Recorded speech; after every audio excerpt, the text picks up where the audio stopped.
Hello আমার ভালোবাসার প্রিয় পাঠক পাঠিকারা, আমাদের চ্যানেলে নতুন নতুন ভালোবাসার গল্প পেতেই আমাদের চ্যানেলটি সাবস্ক্রাইব করে পাশে থাকা নোটিফিকেশনটি অন করে দাও। এমন কইরাতে আর চলতে পারে না এর মা। তোমার পোলার কারণে অকারণে মারামারি করব, মানুষ নাক ফাটিয়া দেও, আর তুমি তোমার পোলার বলদ কইয়া কইয়া বাঁচিয়ে নেবা, এটা তো হতে পারে না। মণ্ডল সাহেব, আপনি জানেন আমার পোলাডার মাথায় এত বুদ্ধি নাই। করে যেইটাই কয় কয় সেইটাই করে। এইবারের নাহাল পরে মাফ করে দেন মণ্ডল সাহেব। আমি আপনারে কথা দিতেছি, আর এমন হইব না কখনো। দেখো আনারের মা, তুমি এর আগেও বহুতবার এই একই কথা কইছো, আর আমার তোমার পোলারও মাফও করিয়া দিচ্ছি, কিন্তু এবার আর তোমার পোলারে মাফ করুম না। তোমার পোলা একটা পোলা নাক ফাটিয়ে দিচ্ছে। যদি এইবার এর বিচার না করি তাহলে তোমার পোলা ভবিষ্যতে মানুষ খুন করতেও ভয় করবে না। না না মণ্ডল সাহেব, আমার পোলা এমন কিছুই করবো না। এই শেষবার আপনি আমারে দয়া করেন। আম্মা, তুমি কাঁদতেছো কেন? এই মন্ডল আমার কিছুই করতে পারবো না। এই বলদের বাচ্চা চুপ। আমি চাইলে তোরে এখনই শেষ কইরা দিতে পারি। আপনি কইলেন কইলো ওই স্যারা আমার বোনরে নিয়ে খারাপ কথা কইছে, তাই আমি ওর নাক ফাটাই দিছি। আমি বলদ না, আমি খুব চালাক। এই বলো, চুপ করবি তুই? তরে আমি নিয়া কি করমু? তরে আজ আমি মাইরেই ফালামু। বলে নাদিয়া বেগম নাফিজের গালে বুকে থাপড় দিতে শুরু করে। নাফিজ বাচ্চাদের মতো কান্না করতে করতে বলে, আম্মা, আমারে মাইরো না, আমার লাগতেছে আম্মা, আমি ব্যথা পাইতেছি, আমার মাইরো না আমারে। এক লাফে শোয়া থেকে উঠে বসে নাফিজ। বড় বড় নিঃশ্বাস ফেলতে থাকে। চোখে মুখে ভয়ের ছাপ স্পষ্ট। পুরো শরীর ঘুরে একাকার হয়ে গেছে। মাথার পাশে থাকা টি টেবিলের টয়ার খুলে সিগারেটের প্যাকেট হাতে নিয়ে ব্যালকনিতে চলে আসে। পকেট থেকে একটা সিগারেট বের করে দুই ঠোঁটের মাঝখানে রেখে জ্বালিয়ে নেয়। সিগারেট টান দিয়ে ধোয়া আকাশের দিকে উড়িয়ে দিয়ে শব্দ করে হাসতে শুরু করে। হাসি থামিয়ে সিগারেট আরও এক টান দেয়। আবারও একইভাবে সিগারেটের ধোঁয়া আকাশের দিকে উড়িয়ে দেয়। এরপর ঘাটটা একবার বামে আর একবার বামে বাঁকা করে আকাশের দিকে তাকিয়ে বলতে শুরু করে। জন্মের পরেই জীবনে শুধু দক্ষ আর কষ্টকে দেখেছি। এই দুনিয়ার মানুষগুলো আমাকে সহজ সরল পেয়ে নিজেদের মতো ব্যবহার করছে। আমার বেলায় কেন এমন হলো খোদা? আমি তো আজকের এই আমি হতে চাইনি। মানুষের এমন ছলনায় আমি আর ভালো থাকতে পারলাম না। এই কঠিন দুনিয়ায় বদলাতেই হলো নিজেকে। একটু সুখের খোঁজে এসেছিলাম এই ব্যস্ত ঢাকা শহরে, কিন্তু সবাই আমাকে মিথ্যা কথা বলে অপবাদ দিল, কলঙ্কের কালি মেখে দিল আমার জীবনে। যেখানেই গিয়েছি সেখানেই এই এই মুখটা দেখে সবাই থুথু ছিটিয়েছে, আঘাতের পর আঘাত করে গেছে সবাই। অন্যদিকে বিছানায় হাত দিয়ে আনিশা নাফিসকে খুঁজতে পারে না। চোখ খুলে নাফিসকে পুরো রুম খুঁজে, কিন্তু নাফিস রুমের কোথাও নেই। শোয়া থেকে উঠে চারপাশে খুঁজতে থাকে নাফিসকে। হঠাৎ আনিশার মনে হয় ব্যালকনিতে থাকতে পারে। ব্যালকনিতে এসে দেখে নাফিস আকাশের দিকে তাকিয়ে আছে। কাছে গিয়ে পাশে দাঁড়িয়ে দেখে নাফিস সিগারেট খাচ্ছে, আর চোখের পানি শুকিয়ে গালের দাগ হয়ে আছে। নাফিসের কাঁধে হাত রাখতে নাফিস পাশে তাকায়। থুমথুম কণ্ঠে আনিশা বলে, কি হয়েছে তোমার? এত রাতে না ঘুমিয়ে এখানে কি করছো? অতীতের কথা মনে পড়ে গেছে। তুমি উঠে আসলে কেন? তোমাকে পাশে না পেয়ে খুঁজতে খুঁজতে এখানে আসো। তুমি আবার এইসব ছাইপাশ খাচ্ছো? চাইলেও ছাড়তে পারবো না, না তো তোমাকে আর না ওই সিগারেটকে। তোমরা দুজনেই তো আসো আমার জীবনে, একটাকে ছাড়াও আমি বাঁচতে পারবো না। আমি তো এই নাফিসকে চাইনি। আমি তো আমার সেই সহজ সরল নাফিসকে চাই, যার সহজ সরল মুখ দেখে আমি তাকে ভালোবেসেছিলাম। এই সমাজের মানুষগুলো সেই নাফিসকে মেরে ফেলেছে আনিশা। সহজ সরল মানুষ এই সমাজে, এই পৃথিবীতে কোনো জায়গা নেই। সমাজ যেমন নিজেকে তেমন করেই গড়ে নিতে হয়, এটা এই সমাজের মানুষই আমাকে শিখিয়েছে। অনেক রাত হয়েছে, চলো ঘুমাবে। তুমি ঘুমিয়ে পড়ো, আমার ঘুম আসবে না। কিভাবে ঘুম না আসে আমিও দেখবো। তুমি সবার দাদা হতে পারো, কিন্তু আমার সাথে এই দাদাগিরি চলবে না। এসো আমার সাথে। এটা অবশ্য আনিশা ঠিকই বলেছে। ছেলেরা সবখানে বাদ খুলে বউয়ের কাছে কিন্তু ভেজা বিড়াল হয়ে যায়। কি বলেন বিবাহিত ভাইরা? সে যাই হোক, গল্প যাত্রা বলেই আনিশা নাফিসের হাত ধরে টেনে রুমে নিয়ে আসে। নাফিসকে বেডে শুয়ে দিয়ে আনিশা নাফিসের বুকের উপর শুয়ে পড়ে। নিজের হাতে নাফিসের দুই হাত ধরে নিজের পেটের উপর রেখে বলে, শক্ত করে জড়িয়ে ধরো আমাকে। এত কাছে আসলে আমার কিন্তু ফিলিংস চলে আসবে, তখন আমি অন্য কিছু করতে শুরু করব। আমি কি তোমাকে বারণ করেছি নাকি? তোমার বিয়ে করা বউ আমি, যা ইচ্ছে তাই করতে পারো। তাহলে আর লেট করে লাভ নেই, কাজ শুরু করে দেই। বলি নাফিস আনিশাকে শক্ত করে বুকের সাথে জড়িয়ে ধরে। এরপর আনিশার গোলাপি ঠোঁটের সাথে নিজের ঠোঁট মিশিয়ে দেয়। বেশ অনেকটা সময় একে অপরের ঠোঁটে মিশতে থাকে। একটি পর ঠোঁট ছেড়ে দিয়ে দুজন দুজনার নাকে নাক রেখে বড় বড় নিঃশ্বাস নিচ্ছে।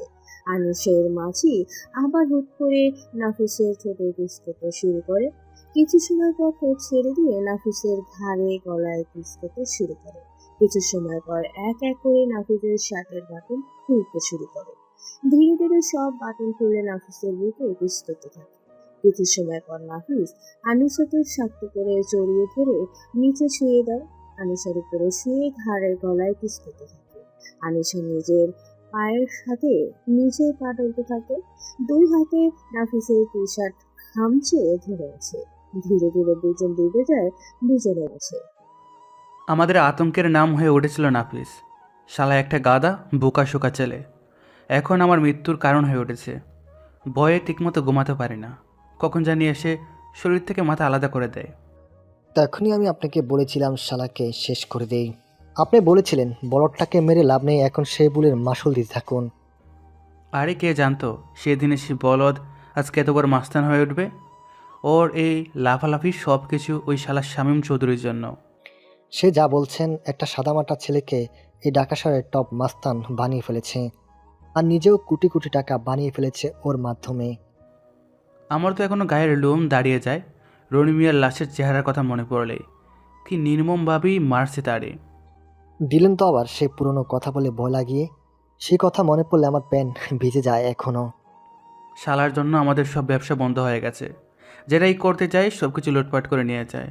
আমাদের ব্যবসার মাল নিয়ে এখন শামীম চৌধুরী হয়ে গেছে এই শহরের কিং। শামীম চৌধুরী শালার সব সময় আমাদের কাছে মাল বিক্রি করত, এখন নিজেই হয়ে উঠেছে এত বড় ব্যবসায়ী। সবই আমাদের কপাল। কেন যে সেদিন ওই বদলকে আমাদের কাজে লাগিয়েছিলাম, কি তার ফল ভুগতে হচ্ছে। এইভাবে সব কিছু বন্ধ করে বসে থাকলে তো না খেয়ে মরতে হবে। তুই একটা কাজ কর, উসমান খানের সাথে যোগাযোগ কর। যদি সে আমাদের সাথে ব্যবসা করতে রাজি হয় তাহলে আমাদের আর কেউ আটকাতে পারবে না। উসমান খানের কাছে আজ পর্যন্ত কেউই পৌঁছাতে পারেনি তার ক্ষতি করার জন্য। আর উসমান খান যাদের সাথে কাজ করে তাদেরও কিছু হতে দেয় না। ওসমান খান তো কোটি কোটি টাকার বিজনেস করে, আমরা কি করে তার সাথে কাজ করব? এত টাকা কোথায় পাবো আমরা? টাকার চিন্তা আমার, তুই শুধু কাজটা কর। ঠিক আছে, আপনি যখন বলছেন আমি দেখি কি করা যায়। আজকে বিকেলে আমি ওসমানের সাথে দেখা করতে যাব। এই কার্ডটা নিয়ে যাবি, তাহলে আর কেউ তোকে বাধা দিবে না। একটা কার্ড পকেট থেকে বের করে আলী মিয়া স্বপনের হাতে দেয়। স্বপন কার্ডটা উল্টে পাল্টে দেখে বলে, কিসের কাঠ এটা? রনি মিয়া আমারে দিছিল এই কার্ড, আমার দেখা করার কথা ছিল। এটা উসমান খানের বিজনেস কার্ড। এই কার্ড যার কাছে থাকে উসমান খান তার সাথে কাজ করতে রাজি হয়। কিন্তু আমি দেখা করার আগে রনি মিয়ার খেয়াল খতম করে দেয় ওই শালা নাফিস। এরপর আর আমারও সাহস হয়ে ওঠেনি উসমান খানের কাছে যাওয়ার। ঠিক আছে, আমি তাহলে আজ বিকেলে যাচ্ছি। আচ্ছা, আপনি যে বললেন আমাদের লোক নাফিসের পিছনে লাগিয়ে দিয়েছেন, সে তো এখনো কোনো খবর দেয়নি। কিছু কি করতে পারলো? এত অধৈর্য হলে কিভাবে হবে? নাফিস গভীর জলের মাছ, ওকে ধরার জন্য একটা সময় তো লাগবেই। বাট আমি পুরোপুরি নিশ্চিত যে কাজ হয়ে যাবে, হয়তো একটু লেট হবে। তাহলে আর কি, অপেক্ষা করতে থাকি। আচ্ছা উঠি এখন, কাজ শেষে আপনাকে কল করব। বলেই স্বপন বাসা থেকে উঠে চলে যায় আকিব মিয়ার বাসা থেকে। অন্যদিকে পায়ের উপর পাতলে বসে আছে নাফিস। শামীম চৌধুরী বসে আছে তার সামনে। নাফিসের মুখে জ্বলন্ত সিগারেট। সিগারেটটা হাতে দু আঙ্গুলে রেখে ঘাড় বাঁকিয়ে নাফিস বলে, বাকি দুজনের খবর পেয়েছেন? আমি সবখানে খবর লাগিয়ে রেখেছি, তুমি চিন্তা করো না। ওরা যে গর্তেই লুকিয়ে থাক, ঠিক আমি ওদের খুঁজে তোমার সামনে নিয়ে আসবো। আমি না শুনতে পছন্দ করি না, এটা আপনি ভালো করে জানেন। আপনার সকল কাজ আমি করে দেই, আর আমার কাজ না হলে আমি কি করতে পারি সেটা আপনার ভালো করেই জানা আছে। নাফিস, শুধু শুধু উত্তেজিত হওয়ার কোনো কারণ নেই। আর এটা ভুলে যেও না তুমি, তোমাকে আজকের এই নাফিস আমি বানিয়েছি। মনে করে দেখো, আগে কী ছিলে তুমি আর এখন কী হয়েছো তুমি। আজ তোমার নামে যে আতঙ্ক ছড়িয়েছে সেটা কিন্তু আমারই জন্য। তার জন্য আপনার সকল কাজ আমি করি, আর আপনি আমাকে ভালো মানুষ বানাননি যে এত গর্ব করে বলছেন এসব। বানিয়েছেন তো মাস্তান। সেটা তোমার ইচ্ছেতে। তুমি প্রতিশোধ নিতে চাইছিলে। তোমার কি মনে হয় তুমি আগের নাপিস থাকলে প্রতিশোধ নিতে পারতে? কখনোই পারতে না। আপনি কি আমার সাথে ঝামেলা করতে চাইছেন? আমার সাথে ঝামেলা করলে কি হতে পারে সেটা জানেন তো? কি শুরু করলেন আপনারা? নিজেদের মাঝে কেন শুধু শুধু ঝামেলা করছেন? আমি নাপিস ভাই। তোমার হাতে এর আগে তো রনিকে তুলে দেওয়া হয়েছিল, তাই না? রনিকে এভাবে মারার পরে তোমার মনে হয় ওর সাথে লোকজন খোলা হাওয়ায় ঘুরে বেড়াবে? তোমার ভয় আর আতঙ্কে কোথাও তো পালিয়ে আছে, আর সেখান থেকে খুঁজে বের করতে তো একটু সময় লাগবেই, তাই না? সেটাই আমি বোঝাতে চাইছি ওকে, কিন্তু ও কি বোঝার জন্য প্রস্তুত আছে? শুধু উল্টাপাল্টা কথা বলে যাচ্ছে। নাপিস ভাই, আজকে আমাদের উপর অনেক বড় একটা কাজের দায়িত্ব পড়েছে, আর তুমি সেটা নিয়ে না ভেবে ঝামেলা করে যাচ্ছ। আব্বে, এই বাপকে জ্ঞান দিস না। কখন কি করতে হবে সেটাই নাফিজের খুব ভালো করেই জানা আছে। আমি আসছি এখন। সময় মতো মাল আপনার গোডাউনে পৌঁছে যাবে। এখানে পুরো 5 লাখ টাকা আছে। নিয়ে যা টাকাগুলো, চাইলে গুনে নিতে পারিস। এখনো পর্যন্ত আপনার দেওয়া টাকা আমি গুনেছি। যে আজকে তার প্রয়োজন হবে, মাহিম টাকাগুলো আমার গাড়িতে নিয়ে রেখে আয়। মাহিম মাথা নেড়ে টেবিলের উপরে রাখা টাকার ব্যাগটা হাতে নিয়ে বাসা থেকে বের হয়ে আসে। কথা মতো নাফিসের গাড়িতে ব্যাগটা রেখে গাড়ির দরজা বন্ধ করে দেয়। তখনই তার সামনে এসে দাঁড়ায় আলো। আলোকে দেখে মাহিম বলে, কাজ হয়ে গেছে। পুরো কাজ কমপ্লিট, এখন শুধু সময়ের অপেক্ষা। কোনো রকম ভুল হলে আমরা কেউ কিন্তু বাঁচবো না। ফুল হওয়ার কোনো চান্স নেই, আমরা এবার সফল হবই। আচ্ছা, তুমি এখন এখান থেকে চলে যাও, তোমাকে কেউ দেখার আগে। রাতে আসবে তো? খুব কাছে পেতে ইচ্ছে করছে তোমাকে আজকে। আজকে পারবো না, নাফিস ভাইয়ের সাথে আজকে এক জায়গায় যেতে হবে, খুব গুরুত্বপূর্ণ একটা কাজ আছে। তুমি সবসময় এমন করো, আমি যখনই তোমাকে কাছে পেতে চাই তখনই তুমি এসব বলো, আর যখন তুমি আমাকে কাছে ডাকো আমি তো সাথে সাথে চলে আসি। এত অধৈর্য হলে কিভাবে চলবে বেবি? আমার তো ইচ্ছে করে তোমাকে কাছে পেতে, কিন্তু কি করব বলো? শামীম স্যার একটা কাজ দিয়েছে, নাফিস ভাইয়ের সাথে তো আমি সব সময়ই যাই। ঠিক আছে, তাহলে আর শেষ করে সোজা আমার বাসায় চলে আসো, তখন না হয় হবে। ঠিক আছে বেবি, তাই হবে। তুমি এখন তাড়াতাড়ি এখান থেকে সরে যাও। আলো ঠিক আছে বলে সেখান থেকে চলে যায়। মাহিমও বাসার ভেতরে চলে আসে। মাহিম বাসার ভেতরে আসলেই নাফিস বলে, কিরে, একটা ব্যাগ রাখতে তোর এত সময় লাগে? একটু ওয়াশরুম হয়ে আসলাম ভাই। আজকাল মাইমের খুব ঘন ঘনই ওয়াশরুম পায় নাপিস। সময় থাকতেই বিয়ে করে ফেল, নয়তো পরে বউয়ের চাহিদা মেটাতে পারবি না। কি যে বলেন না আপনি ভাই। আমি তাহলে উঠি এখন। আর মাহিম, সময় মতো জায়গায় পৌঁছে যাস, আমার যেন কল করতে না হয়। এক সেকেন্ডও লেট হবে না ভাই। আরো কিছু না বলে নাফিস বসা থেকে উঠে দাঁড়ায়। টেবিলের উপরে তার খুলে রাখা সানগ্লাসটা হাতে নিয়ে পড়ে নেয়। পকেটে দুহাত রেখে শামীম চৌধুরীর বাসা থেকে বেরিয়ে যায়। গাড়ির দরজাটা খুলে গাড়িতে উঠে বসে। এরপর গাড়ি স্টার্ট দিয়ে ড্রাইভ করতে শুরু করে। অন্যদিকে মাহিম চৌধুরী শামীম চৌধুরীকে উদ্দেশ্য করে বলে, একটা কথা বলবো স্যার, যদি কিছু মনে না করেন। কিছু মনে করার মতো বললে তো মনে করবই। না, বলছিলাম, এতটা নাফিসকে বিশ্বাস করা কি ঠিক হচ্ছে? এই যে এত বড় বড় ডিল ওর হাতে তুলে দিচ্ছেন, যদি কখনো টাকার লোভে পড়ে আপনার সাথে বেইমানি করে ফেলে? হা হা হা, তুই এখনো মানুষ চিনতে পারিসনি মাহিম। আমি নাপিসকে নিজের চাইতেও বেশি বিশ্বাস করি। এত বিশ্বাস আমি আমার চোখকেও করি না, যতটা বিশ্বাস আমি নাপিসকে করি। আজ প্রথম এই কথা বলছিস, তাই ভুল মনে করে মাফ করে দিলাম। এরপর যদি নাপিস সম্পর্কে একটা উল্টাপাল্টা কথা বলতে শুনি তোকে, তাহলে তোকে সোজা কবরে পাঠিয়ে দেবো, সেটাও কাফন ছাড়া। মাহিম ভয়ে শুকনো ঢোক গিলে শামীম চৌধুরীর কথা শুনে শামীম চৌধুরী মাহিমের দিকে রাগে চোখে তাকিয়ে থাকে, সোজা উপরে চলে যায়। এইদিকে কিছুটা রাস্তা আসার পর হঠাৎ নাফিস গাড়ি ব্রেক করে। গাড়ির মধ্যে কিছুটা খুঁজে না পেয়ে গাড়ি থেকে নেমে একটা ফাঁকা জায়গায় যায়। আশেপাশে তাকিয়ে দেখে কেউ নেই। প্যান্টের চেন খুলে হিসু করতে শুরু করে। আসলে তখন গাড়িতে বোতল খুঁজতেছিল। হিসু করা শেষ করে মাত্র প্যান্টের চেন লাগিয়ে যখনই সামনের দিকে হাঁটতে যাবে তার আগেই তার গাড়িটা উড়ে যায় বিকট এক শব্দ। নাফিস চোখ বন্ধ করে ফেলে। আসলে শব্দটা বোমের হয়েছে। গাড়িটা রাস্তায় আছড়ে পড়ে। মুহূর্তেই সেখানে মানুষের ভিড় জমে যায়। নাফিসের চোখ রক্তবর্ণ ধারণ করে। মাহিম ড্রয়িং রুমে বসে কারোর সাথে মোবাইলে কথা বলছে, তখনই কলিং বেল বেজে ওঠে। গিয়ে দরজা খুলে দেখে নাফিস দাঁড়িয়ে আছে, চোখে মুখে রাগের ছাপ স্পষ্ট। মাহিম নাফিসের চোখের দিকে তাকিয়ে ভয় পেছনে সরে যায়, কাঁপা কাঁপা কণ্ঠে বলে, ভাই আপনি? আর এই অবস্থা কেন আপনার? শামীম চৌধুরী কোথায়? স্যার তো পড়ে আছে, কিন্তু আপনার এই অবস্থা কেন ভাই? মাহিমকে ধাক্কা দিয়ে সরিয়ে নাফিস বাসার ভেতরে ঢুকে পড়ে, চিৎকার করে শামীম চৌধুরীকে ডাকতে থাকে। এই শামীম চৌধুরী কোথায়? তুই বের হয়ে আয়, আজ আমি তোকে ছাড়বো না। এসব কি ভাই? আপনি স্যারকে তুই তোকারি করছেন কেন? নাফিস মাহিমের গলা শক্ত করে চেপে ধরে রাগী কণ্ঠে বলতে থাকে, একদম দালালি করবি না, আর একটা কথা বললে তোকে আগেই পৃথিবী থেকে বিদায় করব। আর একটু শক্ত করে চাপ দিলে কথা বলার শক্তি তো দূরের কথা, নিঃশ্বাসটুকু নেওয়ারও সময় পাবি না। শামীম চৌধুরী দৌড়ে নিচে এসে নাফিসের হাত থেকে মাহিমকে ছাড়িয়ে নেয়।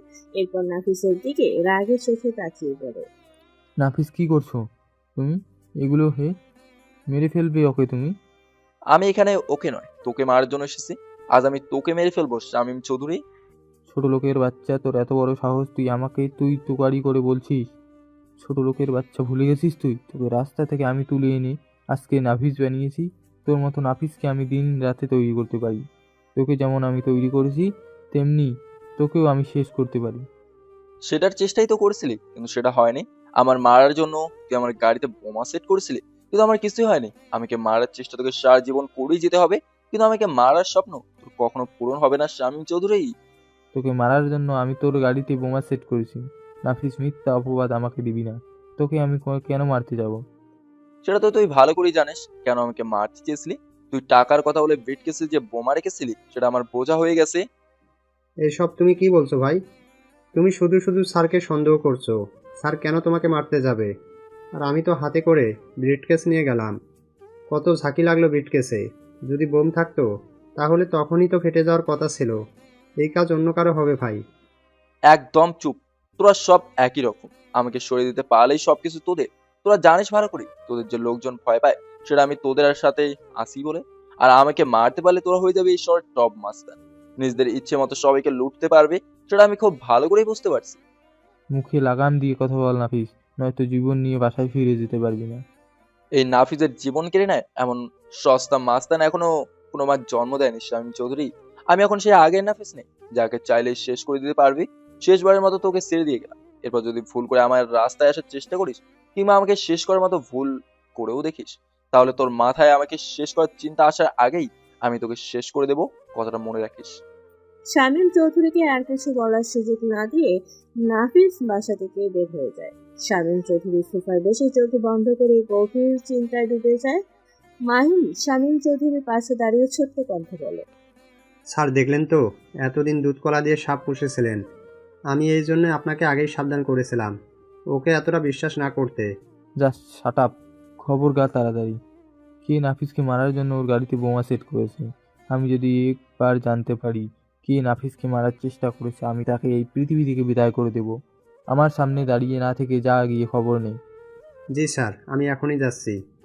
বলেই মাহিম বাসা থেকে বের হয়ে যায়। শামীম চৌধুরী চোখ বন্ধ করে সোফায় হেলান দিয়ে বসে থাকে। অন্যদিকে স্বপন আলিমে দেয়া কাঠ নিয়ে ওসমান খানের গোডাউনের সামনে দাঁড়িয়ে আছে। ওসমান খানের অ্যাসিস্ট্যান্ট পরে স্বপনকে দেখে বলে, কে তুই? কাকে চাই? স্বপন কিছু না বলে পকেট থেকে কাঠটা বের করে পরীকে দেখায়। পরী কাঠটা হাতে নিয়ে স্বপনের দিকে তাকিয়ে বলে, এই কার্ড তোকে কে দিয়েছে? এর আগে তো কখনো তোর এই থোবরা দেখেছি বলে মনে হয় না। এখন থেকে রোজ দেখবেন ওসমান খানের সাথে ব্যবসা করার জন্য কথা বলতে এসেছি। ভিতরে যেতে পারি এখন? এত তাড়া কিসের? সোজা হয়ে দাঁড়া এখানে। স্বপন কিছু না বলে চুপচাপ দাঁড়িয়ে থাকে। পরী স্বপনকে চেকিং করার জন্য কোমরে হাত রাখতেই স্বপন লাফিয়ে ওঠে। পরীর আগে চোখে স্বপনের দিকে তাকিয়ে বলে, এই শালা, এত লাফালাফি করছিস কেন? সোজা হয়ে দাঁড়িয়ে থাকতে বললাম না তোকে? আরে আমি কি করব, সুসুই লাগে তো। তোর এমন জায়গায় লাথি দিব সুড়সুড়ি বের হয়ে যাবে। সোজা হয়ে দাঁড়া। পরীর কথা শুনে স্বপন ভয়ে শুকনো ঢোক তুলে চুপচাপ সোজা হয়ে দাঁড়িয়ে থাকে। পরী স্বপনকে চেকিং করে শেষে পেছনে আসতে বলে। গোডানের পেছনে যেতেই দেখে একটা রাজকীয় চেয়ারের রাজার বসে আছে ওসমান খান। ওসমান খান সামনের দিকে তাকিয়ে দেখে পরীর সাথে একটা অচেনা লোক দাঁড়িয়ে আছে। ওসমান খান পরীকে জিজ্ঞেস করে, পরীর তোমার সাথে নয়া মালটা কেডা? নয়া মাল আপনার সাথে ব্যবসা করার জন্য এসেছে বস, সাথে আপনার কার্ডও আছে। মালটারে ভিতরে লইয়া হো। পরি স্বপনকে নিয়ে ওসমান খানের সামনে যায়। ওসমান খান কিছু সময় স্বপনের দিকে তাকিয়ে থেকে বলে, নাম কি তোর? আর আমার কার্ড তোর কাছে আসলো কই থেকে? জি, আমার নাম স্বপন, আপনার কাছে আমাকে আলিম পাঠিয়েছে। এই দেখি আরেক নমুনা। আলিম কেঠা? রনি, আলিম আর আমরা একসাথে ব্যবসা করতাম। তো হঠাৎ করে নাফিস নামের একটা ছেলে আমাদের সকল ব্যবসা বন্ধ করে দিয়েছে।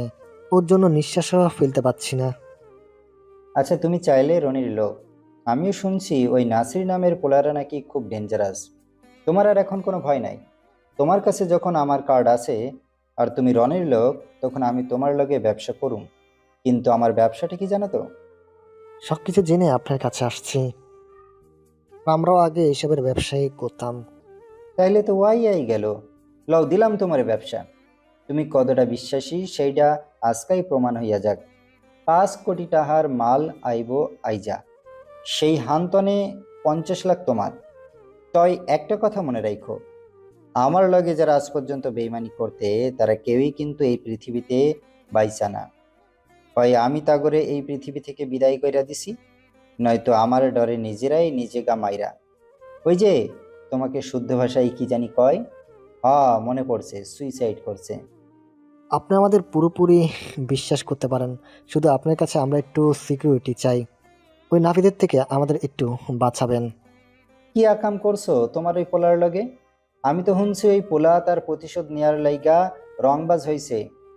সময় হলে সব কিছু বলবো আপনাকে, বাট আমাদের একটু নিরাপত্তার জন্য আপনার কাছে আসা।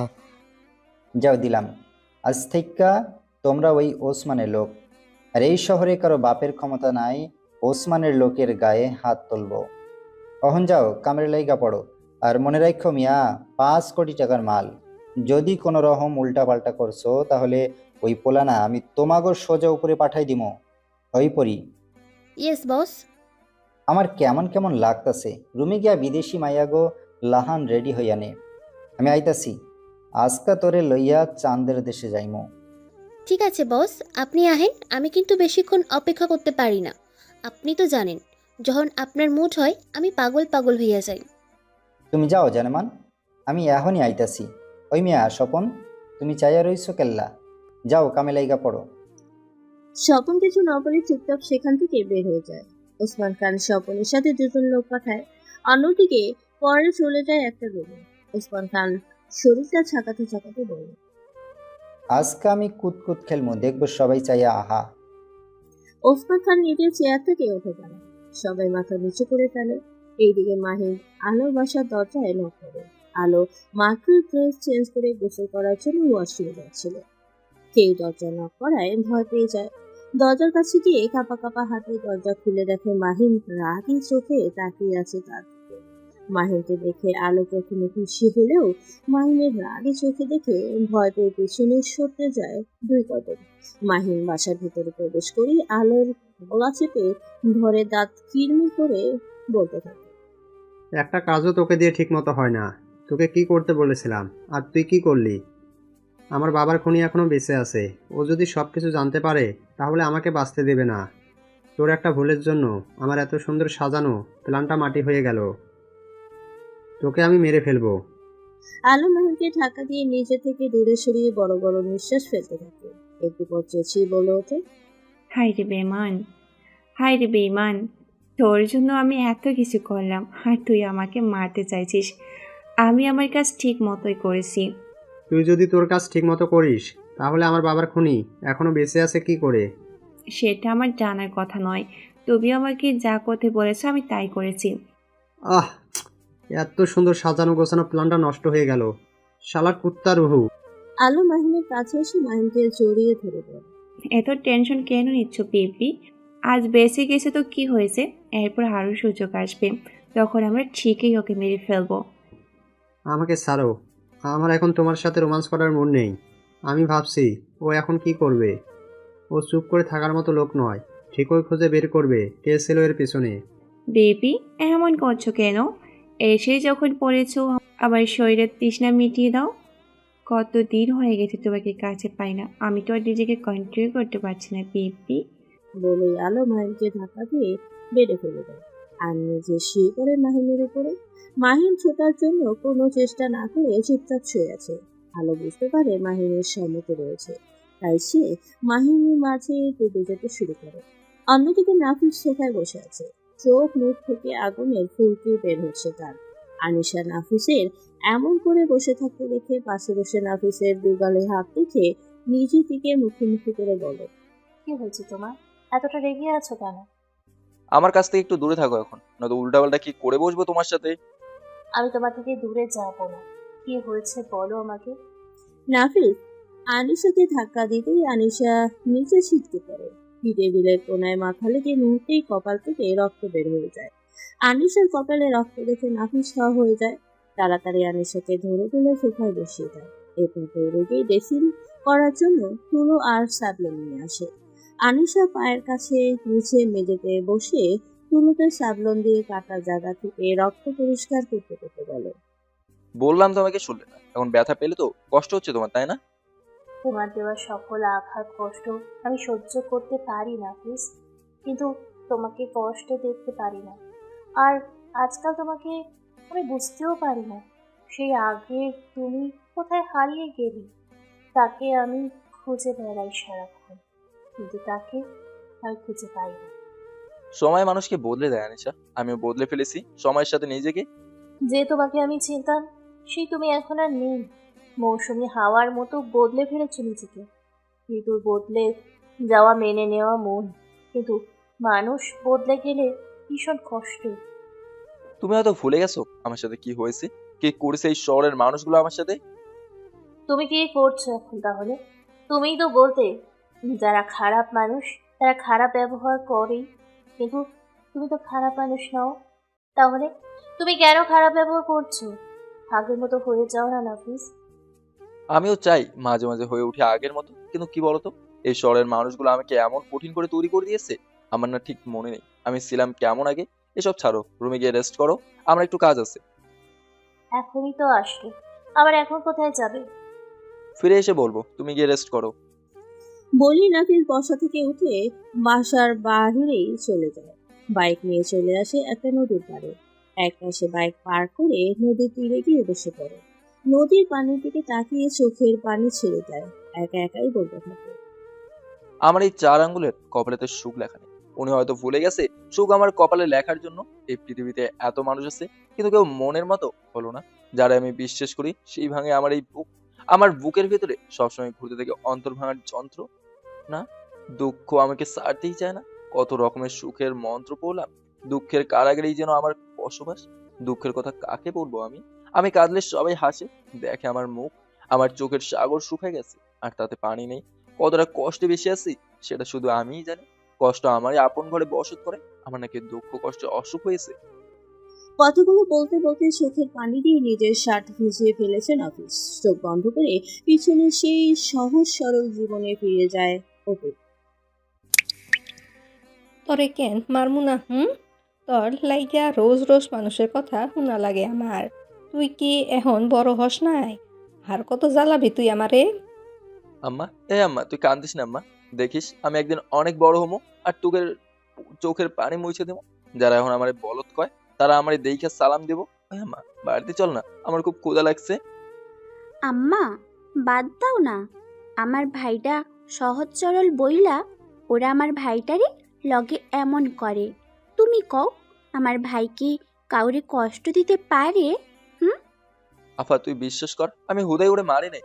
ওই তোরে লইয়া খারাপ কথা কইছি, আমি তোর ভাই হইয়া ওরে কি কিছু কমু না? না, তুই কিছুই কবি না।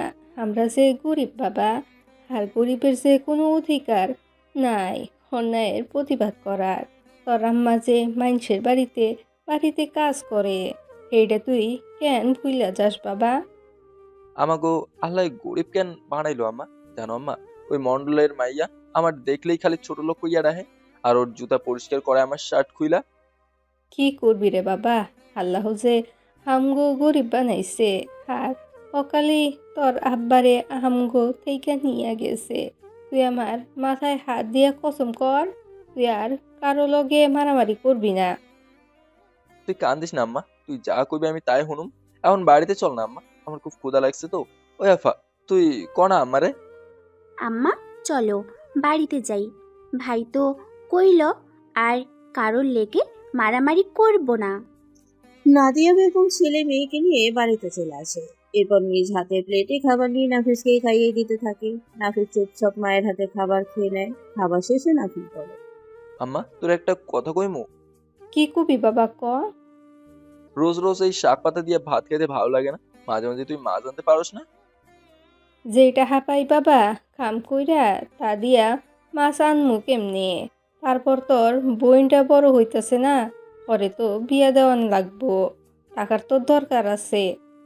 তুই কোনো চিন্তা করিস না আম্মা, আমি একদিন অনেক টাকা নিয়ে আমু কাম কইরা, আমরা বইনের বিয়া দিমু, গ্রামের সবাইরে দাওয়াত দিমু। আম্মা, দেখো দেখো, বিয়ের কথা হই না তোমার মায়ের মুখটা লজ্জায় লাল হইয়া গেছে। এই তুই চুপ করবি? আম্মা ওরে কও না চুপ করতে। আচ্ছা হইছে, খাইছো, এখন গিয়া ঘুমা, একটু যা। নাফিস কিছু না বলে নিচের রুমে গিয়ে শুয়ে পড়ে। বিকেল 4টা। কামিয়া তার বান্ধবীদের নিয়ে আম বাগানে বসে আছে আর নাফিসের জন্য অপেক্ষা করছে, কিন্তু নাফিস আসতে না দেখে বিরক্ত হয়েছে। এটা দেখে কামিয়ার বান্ধবী মাহিরা বলে, কিরে, তোকে আজকে বিরক্ত লাগছে কেন? আর বারবার ওই দিকে তাকিয়ে কার আসার জন্য অপেক্ষা করছিস? ছোট লোকটা আজকে এখনো আসছে না কেন বলতো? তুই ওই হাবাগোফা নাফিসের জন্য পচে আছি? কিরে বান্ধবী, আবার ওই বলদের প্রেমে পড়লি নাকি? দেখ তুই যে কি বলিস না মাহিরা, আমি প্রেমে পড়বো তাও ওই হাবাগোবাটার? ওকে জ্বালাতে আমার খুব ভালো লাগে, আর ও না এলে আমরা খাবো কিভাবে? ওই বলদটা উঠবে গাছে, পারবে আম, আর সেই আম আমরা খাবো, পরে হাত পা ভাঙবে এসে। ভাঙলে ভাঙবে, তাতে আমার কি? আমি তো আজকে ওকে দিয়েই পারাবো। কামিয়া, ওই যে বলদা আসছে, তাও আবার গান গাইতে গাইতে। সব শখরে পার করিতে নেব আনা আনা, তোমার বেলায় নেব সখী তোমার কানের শোনা। সখী গো আমি, আবার মন্ডলের মাইয়া, নাইস, চুপচাপ চইলা যাব। নাফিস কাজ বন্ধ করে অন্যদিকে তাকিয়ে হাঁটতে থাকে। তখনই করিম মণ্ডলের মেয়ে কামিয়া নাফিসকে ডাকে। ওই বলো তো এইদিকে আয়। নাফিস কিছু না বলে সামনের দিকে হাঁটতে থাকে। এটা দেখে কামিয়া রেগে যায়। বসা থেকে উঠে দৌড়ে নাফিসের সামনে গিয়ে দাঁড়ায়। নাফিস দাঁড়িয়ে যায়। কামিয়া রাগী কণ্ঠে বলে, ছোট লোকের বাচ্চা, তোর সাহস তো কম না? তোকে আমি ডাকার পরেও তুই আমাকে এড়িয়ে চলে যাচ্ছিস, এত সাহস তোকে কে দিল? আল্লাহ দিছে, আর আপনি আমার বলদ বলদ কইয়া ডাহেন কেন? আমার নাম কি বলদ? আমার নাম নাফিস। বলদের মুখে দেখি কথা ফুটেছে, থাপড়াইয়া তোর সব দাঁত আমি ফালাই দিমু। ছোট লোকের বাচ্চা, আয় আমার সাথে। না, আমি আপনার লগে যাবো না, আমার আম্মাই আমারে বাজারে যাইতে কইছে। নাফিসের কথা শেষ হওয়ার আগেই কামিয়া নাফিসের গালে কষে থাকতে দেয়। নাফিস মাটিতে পড়ে যায়। গালে হাত থেকে বাচ্চাদের মতো কাঁদতে শুরু করে। কামিয়া নাফিসের শার্টের কলার ধরে টেনে তুলে রাগে কণ্ঠে বলে, এই ছোট লোকের বাচ্চা, তোর নাটক বন্ধ কর। ভালোই ভালোই এখনো বলছি আমার সাথে আয়, নয়তো তোর পিঠের ছাল আমি তুলে ফেলবো। আমারে আর মাইরেন না, আমি আপনার সব কথা শুনবো। কামিয়া নাফিসের গাল ছেড়ে দিয়ে তার বান্ধবীদের দিকে যেতে থাকে। নাফিস কিছু না সুযোগ পেয়ে এক দৌড়ে বাজারের দিকে যেতে থাকে। এটা দেখে কামিয়া রাগী চোখে সেই দিকে তাকিয়ে থাকে। মাহিরা বসা থেকে উঠে কামিয়ার সামনে এসে বলে, আজ আর আম খাওয়া হবে না, বলদ পালাইছে। পালিয়ে যাবে কোথায় ও? আমার সামনে ওকে আসতেই হবে, এরপর আমি ওর এমন হাল করব ভুল করেও আর আমার কথার বাহিরে যেতে পারবে না। চল এখন বাসায় যাই। এরপর দুই বান্ধবী বাসার দিকে হাঁটতে থাকে। অন্যদিকে নাফিস বাজারে এসে তার মায়ের কথা মতো বাজার করতে থাকে। কিছু সময় পর বাজার শেষ করে বাসার দিকে হাঁটতে থাকে। রাত 10টা এখন। নাফিস খাবার খেয়ে বাড়ির উঠানে দাঁড়িয়ে আছে। তখনই সেখানে কামিয়া আসে। কামিয়াকে দেখে নাফিস ভয় শুকনো ঢোক দিল। পিছনে যাবে যাবে ভাবতেই কামিয়া নাফিসের সামনে এসে দাঁড়ায়। নাফিস ভয় ভয় বলে, আমারে মাইরেন না, আসলে তখন আম্মা বাজারে পাঠাইছিল তো, তাই আপনার কথা না শুনে চলে গেছিলাম, আর কখনো এমন হইব না।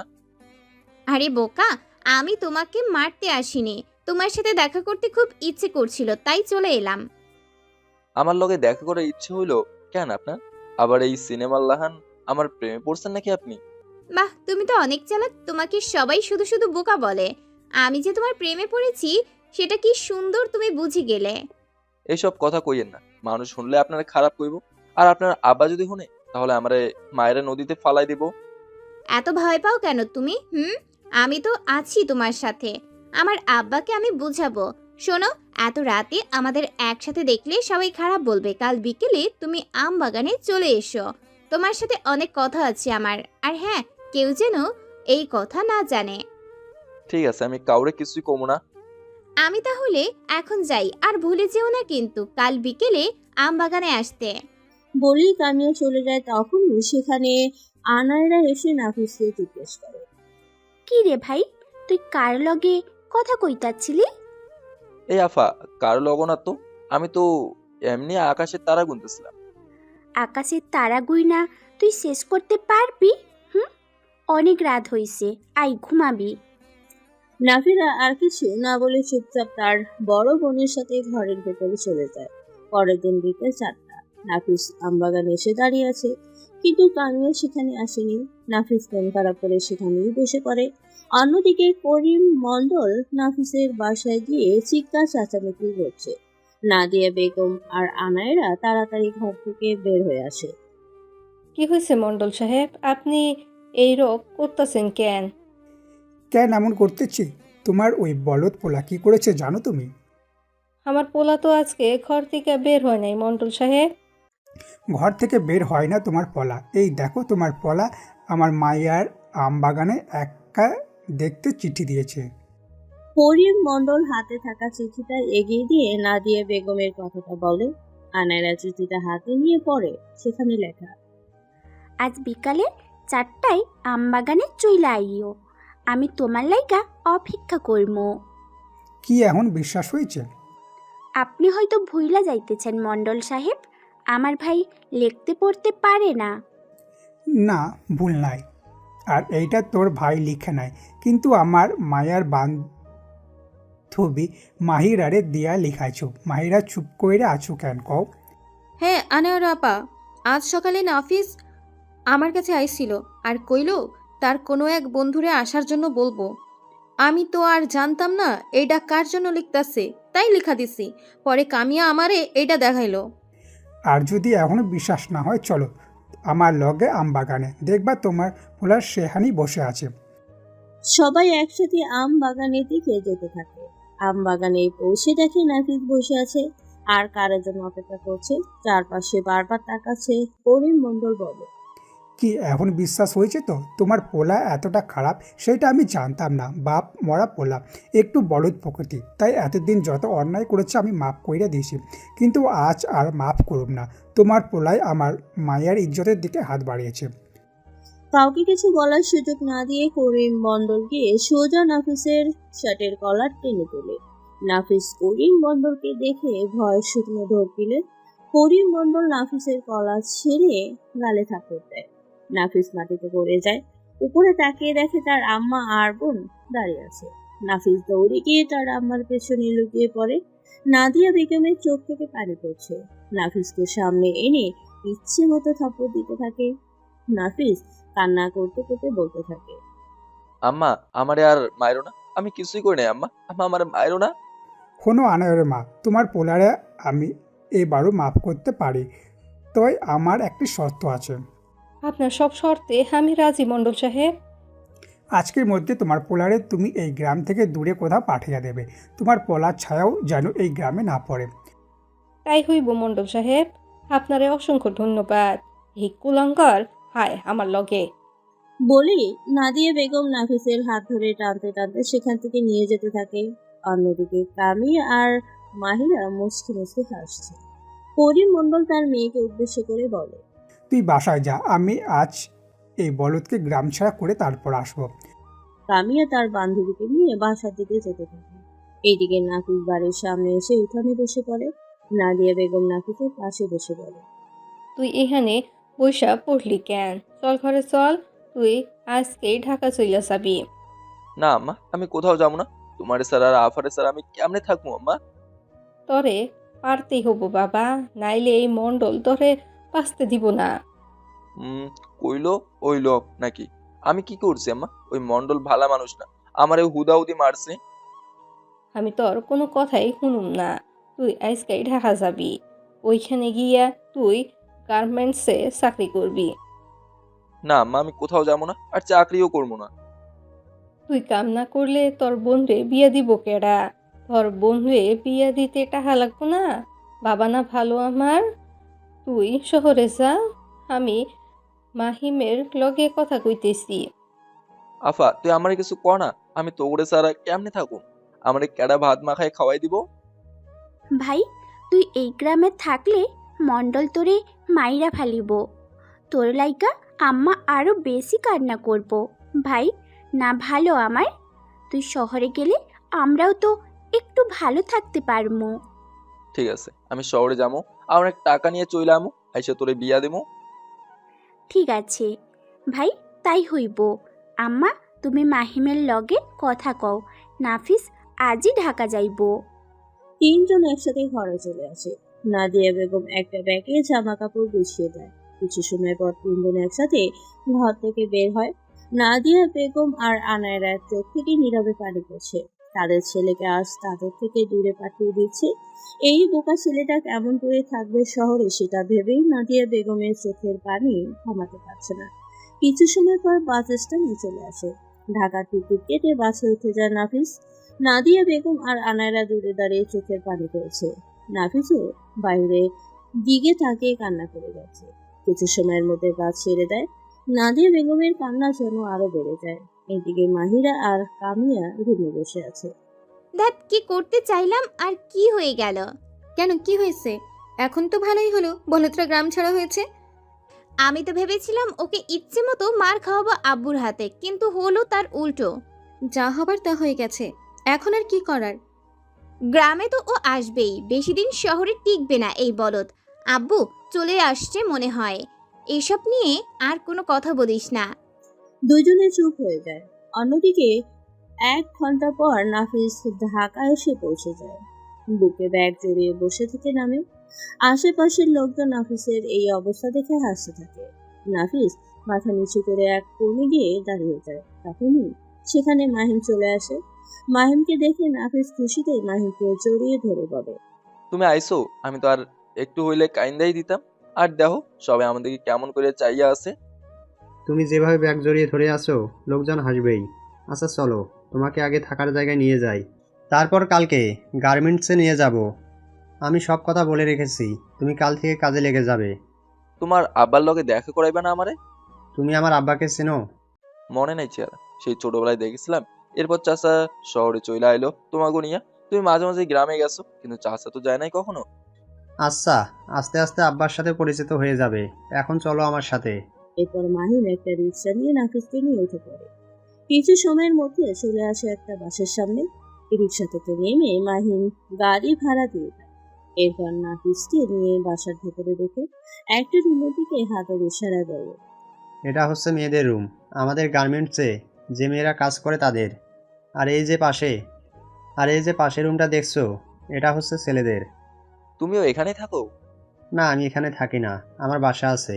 এখন আর কথা বলতে হবে না, চলো তোমাকে সবার সাথে পরিচয় করিয়ে দিয়ে আমাকে যেতে হবে।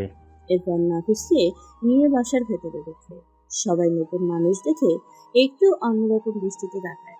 মাহিম সবাইকে উদ্দেশ্য করে বলে, ওর নাম নাফিস। আজ থেকে ও এখানে তোমাদের সাথেই থাকবে, আর কাল থেকে আমাদের গার্মেন্টসে কাজ করবে। ও খুব সহজ সরল মানুষ, ওর সাথে কেউ খারাপ ব্যবহার করবে না। যাও, তুমি গিয়ে ফ্রেশ হয়ে খাবার খেয়ে ঘুমিয়ে পড়ো।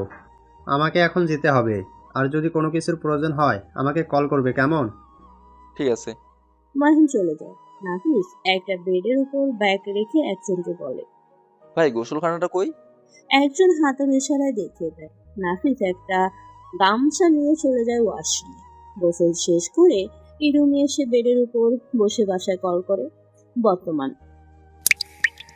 হঠাৎ মোবাইলের রিংটোনে নাফিস বাসে ফিরে মোবাইল পকেট থেকে বের করে দেখে আনিশার নাম্বার। কল রিসিভ করতে উপাস থেকে আনিশা বলে, কোথায় তুমি? আসি কোথাও। কেন, কি হয়েছে? বাসায় আসো তাড়াতাড়ি। কি হয়েছে সেটা তো বলবে। আমার শরীরটা ভালো লাগছে না, মাথা ঘুরছে খুব।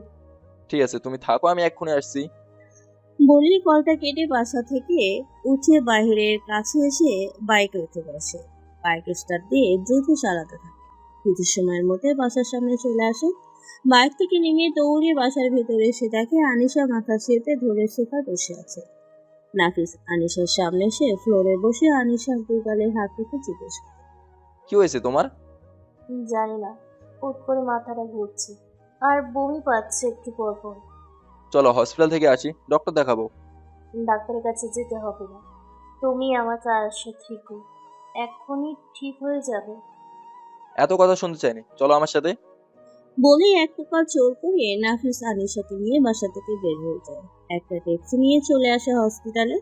হসপিটালের ভেতরে এসে একজন নার্সকে জিজ্ঞেস করে ডক্টরের রুম কোন দিকে। নার্স হাতের ইশারায় ডক্টরের রুম দেখিয়ে দেয়। নাফিস ডক্টরের রুমে যেতেই 440 পোস্টের ছক্কা খায়। তার সামনে মাহিরা বসে আছে। মাহিরাও নাফিসকে দেখে বেশ অবাক হয় আর সাথে ভয় পায়। আমতা আমতা করে মাহিরা বলে, নাফিস ভাই, আপনি? তুমি এখানে?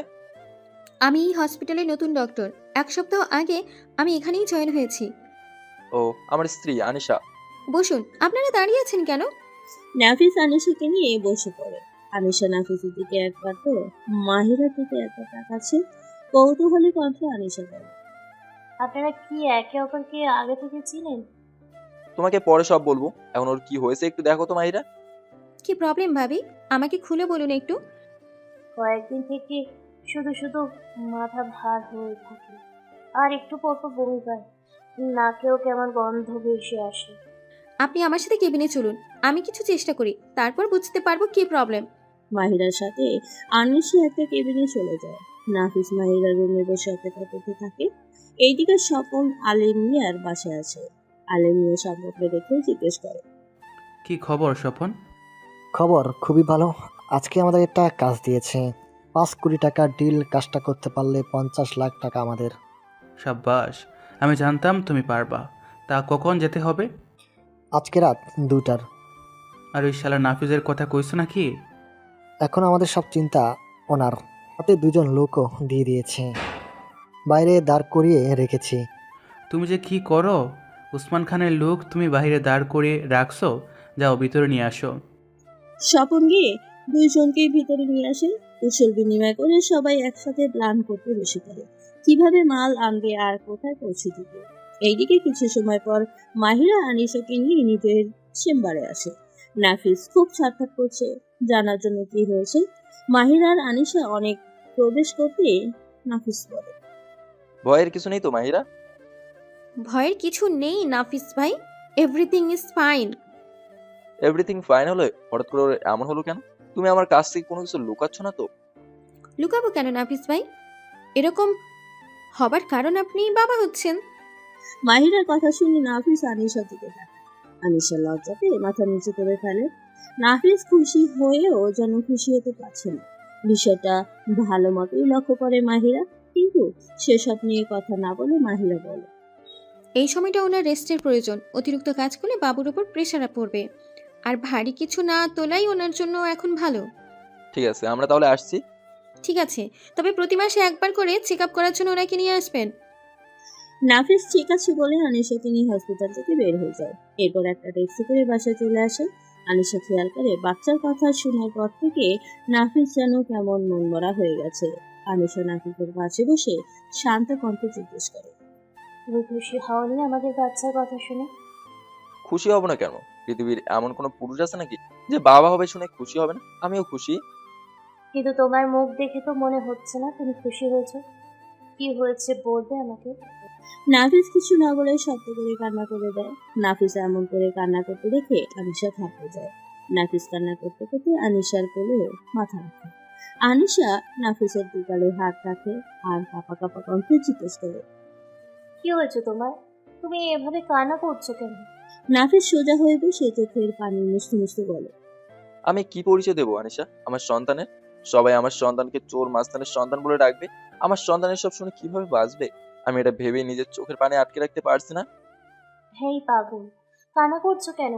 আর কে বলেছে আমার স্বামী চোর? সবাই জানে আমার স্বামী কেমন মানুষ, আর পরিস্থিতি তোমাকে আজ মাস্তান হতে বাধ্য করেছে। নাফিস, একটা কথা বলবো? বলো। চলো না, আমরা এখান থেকে দূরে কোথাও চলে যাই, যেখানে আমাদের পরিচয় কেউ জানে না। সেখানে শুধু তুমি, আমি আর আমাদের বেবি থাকবে। নতুন করে আমরা আমাদের পরিচয় করে নিব। আনিশার কথা শুনে নাফিস বসা থেকে উঠে যায়। আনিশা বুঝতে পারছে নাফিস যে রেগে গেছে। আনিশা ভাবে নাফিস হয়তো এখন তার সাথে চাচামেচি করে কথা বলবে, কিন্তু নাফিস তাকে ভুল প্রমাণ করে দিয়ে মেঝেতে বসে আনিশার পায়ে মাথা রেখে শান্ত কণ্ঠে বলে, তুমি চিন্তা করো না আনিশা, আমরা এখান থেকে অনেক দূরে চলে যাব। তবে যাবার আগে আমার প্রতিশোধ নিয়ে তারপর যাব। যাদের জন্য আমি সহস্র নাফিস থেকে এই শর্ট টপ মাস্তান হয়েছি, তাদের তো আমি ছাড়বো না। যাদের জন্য আমার আম্মার আফাই পৃথিবী থেকে চলে গেছে, তাদের আমি শেষ না করে কোথাও যেতে পারবো না। আমার মাঝে মাঝে খুব ভয় হয় নাফিস, তোমার এই প্রতিশোধের খেলায় আমি না তোমাকে হারিয়ে ফেলি। তোমার যদি কিছু হয় আমি বাঁচতে পারবো না। ভয় পেও না, আমার কিছুই হবে না। যাও, তুমি এখন গিয়ে রেস্ট করো, আমি বাইরে যাব। এই সময় আবার তুমি কোথায় যাবে? হাতে সময় খুব কম। আমাদের সন্তানের পৃথিবীতে আসার আগেই আমাকে ওই দুজনকে কবরে পাঠাতে হবে। প্লিজ নাফিস, আমাকে ছেড়ে এখন কোথাও যেও না। আমি যাবো আর আসবো, বেশি সময় বাইরে থাকবো না। শুধু ওই দুজন কোথায় আছে খবরটা জেনেই চলে আসবো। তুমি এখন কেমন জানি হয়ে গেছো নাফিস, আমার কোনো কথাই শুনতে চাও না। আমার ইচ্ছে অনিচ্ছার কোনো মূল্য দিতে চাও না। তোমার যেটা ইচ্ছে হয় সেটা করো। এটা তোমার ভুল ধারণা আনিশা। আমি তো সেই কবেই আমার ইচ্ছেগুলো তোমায় দিয়ে দিলাম। আমার সকল স্বপ্নগুলোর সাথে আঁকড়ে রেখে খুব যত্ন করে দিলাম তোমার হাতে। আমি আমায় ভুলে তোমায় নিয়ে থাকতে চাই তোমার সাথে। যদি তাই হয় তবে তুমিও শুনে রাখো, খরা রোদে ছাই দিব আমার আঁচল তবে তোমাকে। আমি চুপটি করে মুখ লুকিয়ে নেব মিষ্টি কোণের ছলে তোমার সেই আঁচলে। তাহলে আমি বুঝেও একটু অবুঝ হয়ে যাই, তোমাকে আমার বুকের জায়গা করে দিই।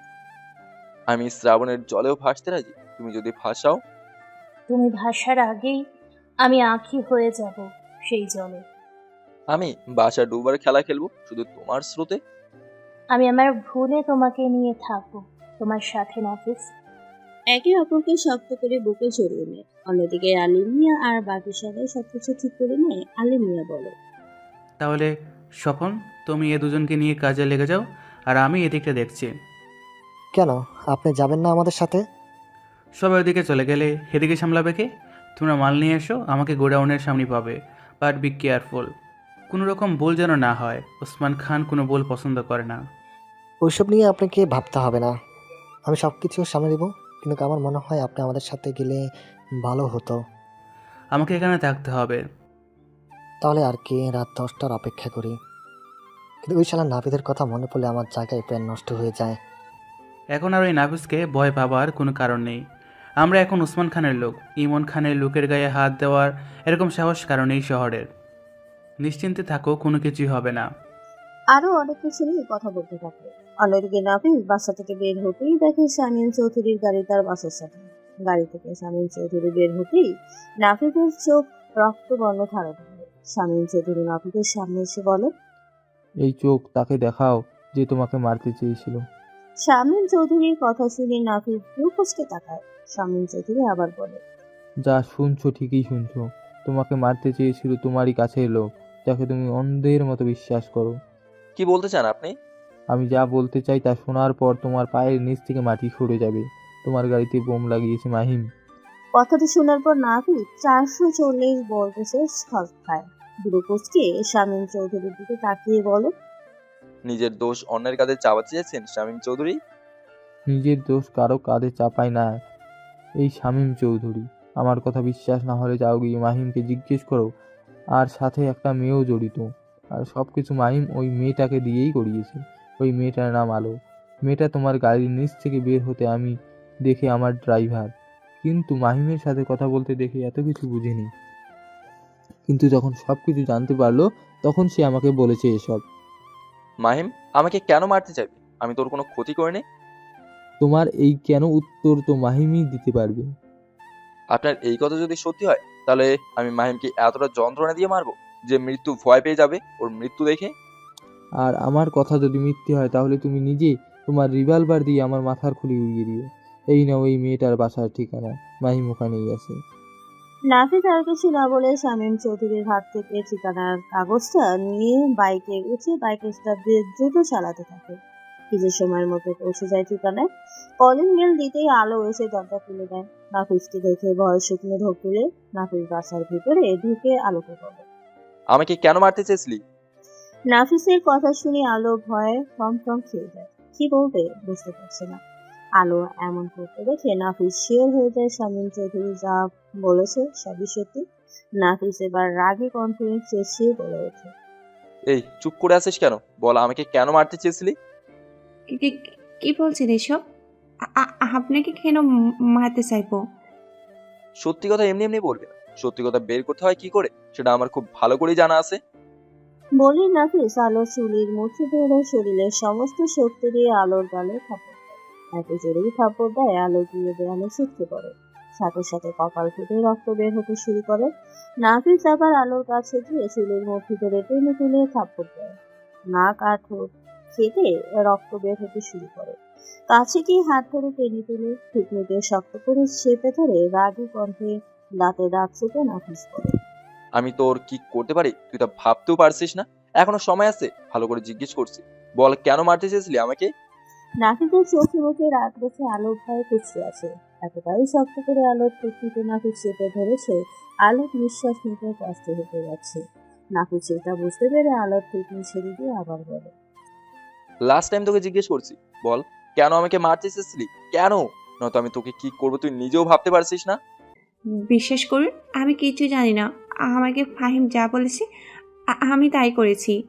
মাহিমকে কল করে এখানে আসতে বল। নাফিসের কথা শুনে আলো মাথা নিচু করে দাঁড়িয়ে আছে। নাফিস রাগী কণ্ঠে ধমক দিয়ে বলে, এই চুপ করে দাঁড়িয়ে আছিস কেন? তোকে কি বললাম তুই বুঝতে পারছিস না? জি এখনই করছি। কাঁপা কাঁপা হাতে আলো বেডের ওপর থেকে মোবাইল নেয়। হাতের আঙ্গুল ধুয়ে রক্ত পড়ছে।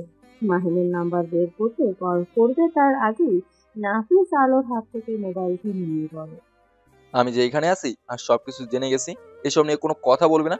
শুধু এতটুকু বলবি তুই প্রবলেমে আসিস, ও যেন এখনই এখানে আসে। আর যদি এর বাইরে কোনো কথা বলিস তাহলে মাহিম আসার আগে তোর লাশ পড়ে থাকবে এখানে। এনে ফোন কর। আলো শুকনো ঢোক গিলে কাঁপা কাঁপা হাতে নাফিসের হাত থেকে মোবাইল নিয়ে মাহিমকে কল দেয়। মাহিম রিসিভ করে রাগী কণ্ঠে বলে, আবার এখন কেন কল করছো তুমি? সবই তো তোমার শরীরের ক্ষুধা মিটিয়ে দিয়ে আসলাম আমি। এখন আবার কি চাই তোমার আমার কাছে? তুমি জানো না এমনিতে এখন প্রবলেমে আছি। বারবার তোমার বাসায় যাওয়াটা আমার পক্ষে সম্ভব না।